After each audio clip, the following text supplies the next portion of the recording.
I never imagined I'd be telling a story like this, but here we are. Let me start by saying I've been living in Oakwood Heights for nearly 5 years. It's one of those neighborhoods with perfectly trimmed lawns, matching houses, and an unspoken rule that everything must look like it popped out of a catalog. Honestly, I didn't mind. I knew what I was signing up for when I bought the house. What I didn't sign up for was Barbara Thompson, or as most neighbors secretly call her, Barbzilla.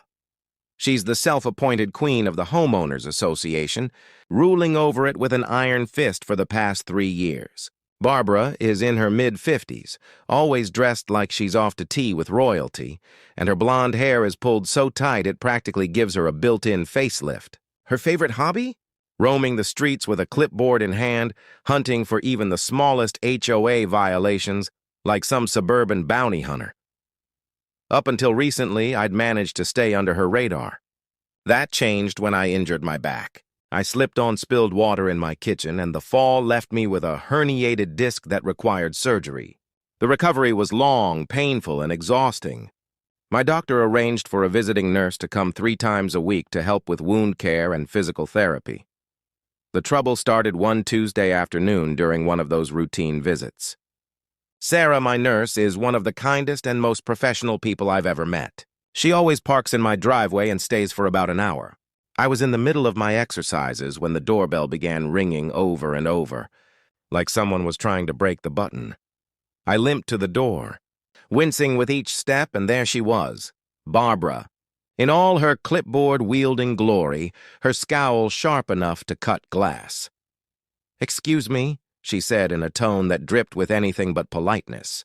"There's an unauthorized vehicle in your driveway." I blinked at her, still trying to catch my breath. "That's my nurse's car. She's here to help me recover from back surgery." Barbara's perfectly plucked eyebrows shot up. "Well, according to HOA Regulation 7.4.2, no commercial vehicles may be parked in residential driveways during daylight hours." I forced myself to stay calm. "Barbara, it's not a commercial vehicle. It's her personal car. She's a medical professional providing care." Barbara's lips curled into a smug little smile. "It has a company logo on the door. That makes it commercial. She needs to move it immediately or you'll be fined $100 per day." Before I could even respond, Sarah appeared at the doorway, sensing the commotion. "Is everything okay?" she asked gently. Barbara turned to her, voice dipped in condescension. "You need to move your vehicle right now. You violate our HOA regulations." Sarah, ever the professional, responded with calm grace. "I'm in the middle of providing medical care to my patient. I'll be done in about 30 minutes and then I'll leave." Barbara's face flushed red like a warning light. "I don't care what you're doing. Rules are rules. Move it now or I'm calling a tow truck," my patient snapped. "Barbara, please be reasonable. Sarah is here to help me recover. She'll be gone soon." "Reasonable?" she screeched, her voice climbing to a dog whistle pitch. "I am being reasonable. The rules apply to everyone. No exceptions." I reminded her that there actually were exceptions in the HOA bylaws for medical providers. I'd checked before Sarah ever started coming. But Barbara wasn't interested in logic. She spun on her heel and stomped off, already dialing her phone. Sarah frowned. "Should I move my car? I don't want to cause trouble for you." "Absolutely not," I assured her. "You're providing medical care and legally you're allowed to be here. Let's just continue." We went back inside and resumed my therapy session, though I could tell she was unsettled. About 15 minutes later, the sound of a tow truck reversing up my driveway sent a jolt of disbelief through me. Barbara had actually called them. I hurried outside as best I could, my back protesting with every step. A burly tow truck driver was already hooking up Sarah's car, while Barbara stood nearby with her arms crossed and a smug grin plastered across her face. "Stop!" I shouted, wincing as pain shot up my spine. "You can't tow that vehicle. It belongs to a medical professional currently providing care." The driver looked at me, uncertain. "Lady said it's an unauthorized commercial vehicle," he explained with a shrug. "It's my nurse's car," I said firmly, keeping my voice steady. "She's inside right now helping me recover from surgery. Check the HOA bylaws. Section 12.3 clearly states that healthcare workers actively providing in-home care are exempt from parking restrictions." Barbara let out a sharp, dismissive laugh. "That's absurd. There's no such exemption, but I was ready for this. I'd printed that exact section after my surgery, anticipating a fight. I asked the driver to wait while I slowly made my way inside to grab the document. When I returned and handed it to him, he read it carefully, then nodded. Yep, says right here that medical professionals are exempt while providing care. He started unhooking the car. Sorry for the trouble, man. Barbara snatched the paper from his hands, scanning it with growing fury. This must be outdated, she snapped. I never approved this. It was approved long before you became president, Barbara, I replied calmly. It's been in the bylaws for years. The tow truck driver clearly wanted no part in this drama. Look, I can't tow a car that's legally parked according to your own rules. Call us again if you figure something else out, he muttered before driving off. I hoped that would be the end of it. But I had underestimated Barbara's determination to make everything her personal crusade. Her face twisted with rage as she watched the truck leave. This isn't over, she hissed, storming down the street like a villain in a soap opera. Back inside, Sarah tried to focus on my treatment, though I could tell she felt awful. I forced a small smile. Don't worry about her. She's all bark and no bite. If only I'd known how wrong I was. The next time Sarah came for my therapy session, just 2 days later, Barbara was already waiting like a hawk. She had set up a lawn chair directly across the street from my house, as if she were settling in for a live performance. The moment Sarah's car pulled into my driveway, Barbara was on her feet, marching over with that ever-present clipboard like it was a badge of authority. I opened the door before she could even press the doorbell, determined to head off another ridiculous showdown. Barbara, I started firmly, we've already been through this. Sarah is allowed to park here while providing medical care. Barbara didn't even acknowledge me. She zeroed in on Sarah with a smug little smile. I reviewed the bylaws more carefully, she announced, as if unveiling a masterstroke. While healthcare workers are exempt from the commercial vehicle restriction, they are not exempt from the visitor parking time limit of 45 minutes. Your sessions last an hour. That's a violation? I just stared at her, momentarily speechless. Barbara, are you seriously going to nitpick over 15 minutes? This is medical care, not a garden party. Rules are rules, she repeated, clearly relishing her new favorite phrase. 15 minutes over is still a violation. Sarah, bless her heart, remained composed. Mrs. Thompson, she said calmly, I understand your commitment to the rules, but my patient's recovery depends on completing the full therapy session. Cutting it short could delay his healing process.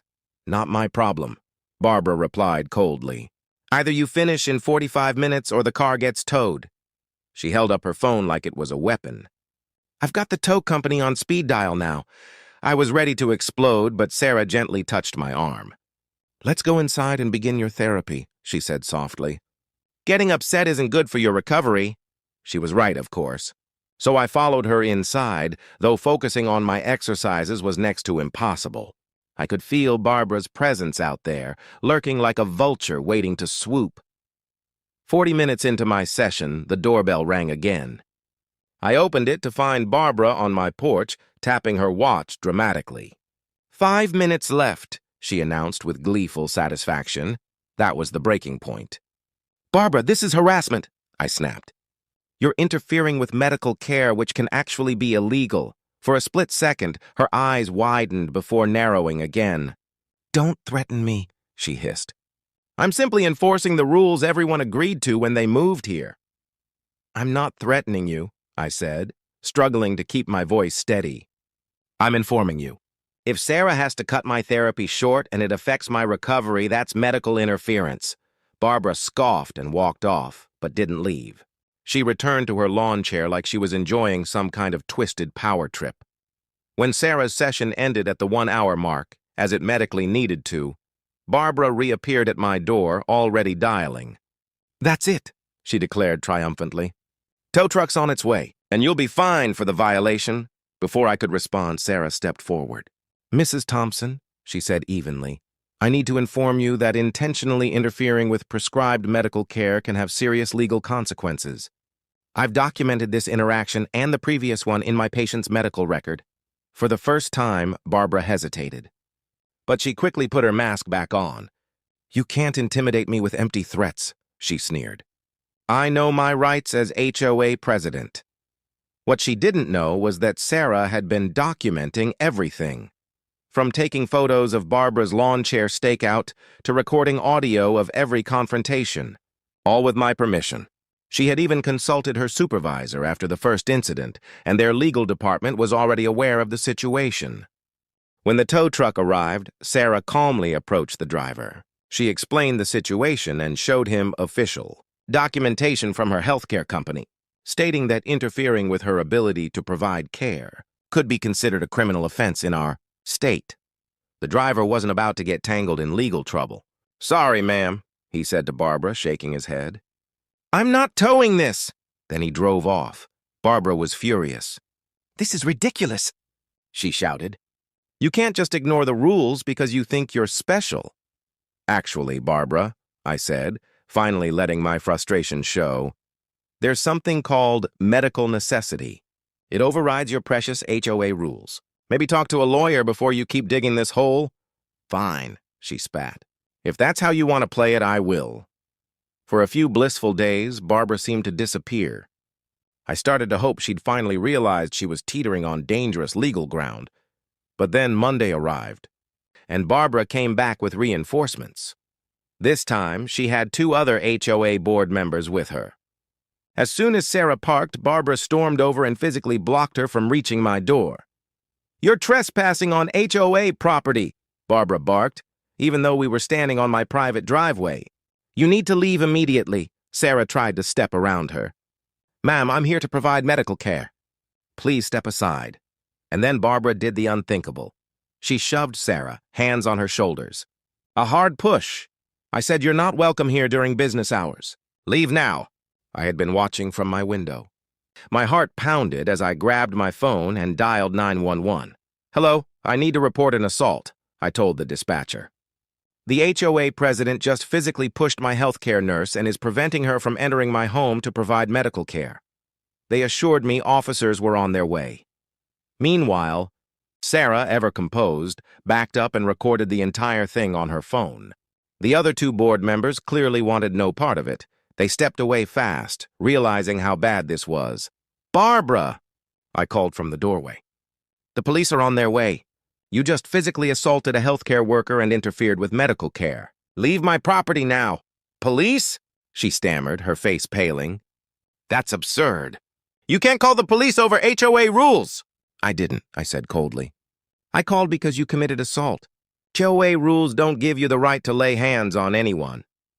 She looked toward the other board members for support, but they were already speed-walking back to their homes, leaving her to face the music alone. Her confidence wavered. "I was just doing my job," she muttered weakly. When the officers arrived minutes later, both Sarah and I gave statements. Sarah showed them her video, too. The officers listened, their faces growing more serious with every passing second.